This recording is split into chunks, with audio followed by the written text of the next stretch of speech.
اس دبستان کے بنیادی اصولوں سے چشم پوشی کے مترادف ہوگا. اب ایک اور ہے، اس کو بھی پڑھ لیتے ہیں تاکہ یہ ختم ہی ہو جائے. اب کہہ رہے ہیں رومانوی تنقید. رومانوی تنقید تنقید کا رومانی دبستان کی تفہیم رومانیت کی بنیادی افکار کے پس منظر میں ہی ممکن ہے. مغرب میں رومانیت کی ابتدا ایک فلسفے اور نظام فکر کی حیثیت سے ہوئی، جس کی اثرات ادبی تصورات پر بھی نظر آتے ہیں. انہی ادبی تصورات کی روشنی میں مخصوص تنقیدی رویے نے دبستان کی شکل اختیار کر لی. اسی نظام فکر کی روشنی میں ادبی متون کا مطالعہ، ان کی تحسین اور تعین قدر رومانی تنقید کہلاتی ہے. کیا کہا؟ پھر سے دیکھیے، انہی ادبی تصورات کی روشنی میں مخصوص تنقیدی رویے نے دبستان کی شکل اختیار کی. اسی نظام فکر کی روشنی میں ادبی متون کا مطالعہ رومانی تنقید کہلاتی. اب یہاں تفصیل کے ساتھ دیکھیں گے کہ رومان کا ارتقاء کب ہوا. آپ میں سے کوئی پڑھنا چاہے گا؟ دوسرا کوئی؟ سعود کے علاوہ جلدی بولیے. عبدالرب پڑھ سکتے ہیں؟ یہ دقت ہوگی؟ جی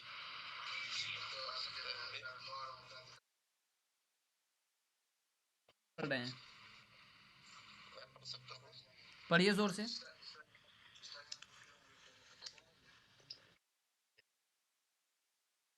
اسکرین ڈلا ہوا ہے. جی ایک منٹ. رومانس کا لفظ ابتداءً فرانسیسی یا لاطینی زبان کی بعض بولیوں کے لیے مستعمل تھا، لیکن رفتہ رفتہ ان زبانوں میں لکھے جانے والے فرضی اور خیالی قصے کہانیوں کو بھی رومانس کہا جانے لگا. مافوق الفطرت رومانس کے ہی ذیل میں آتی ہے. اس کو انڈیکیٹ کرتے ہوئے چلنا ہے یا بس؟ آپ پڑھیے.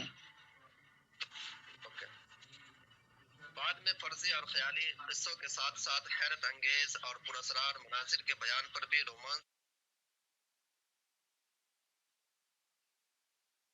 مہم جوئی اور پرشوکت واردات بھی رومانس کے دائرے میں شامل ہو گئے. رومانیت کو ایک نظریہ حیات اور منظم فلسفے کی شکل میں فرانسیسی مفکر روسو نے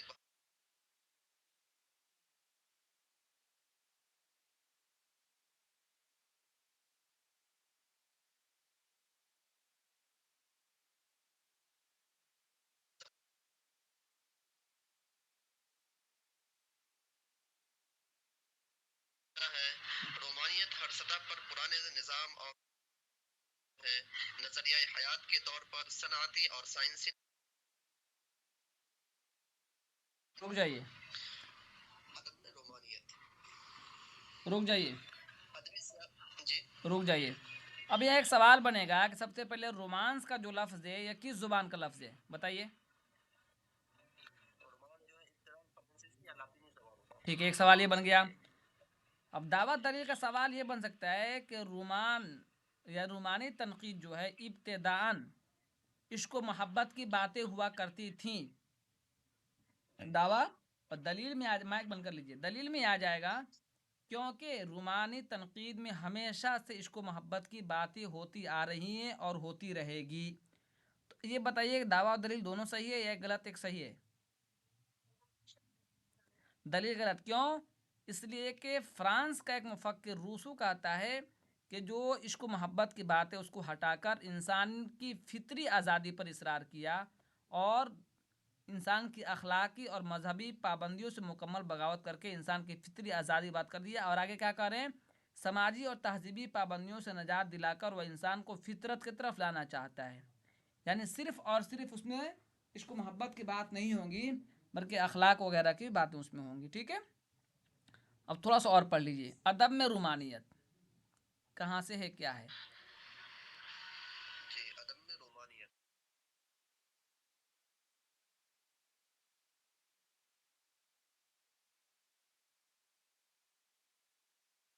میں لوگوں کے اشتراک سے لیریکل ملابس انگریزی میں شائع ہوئی.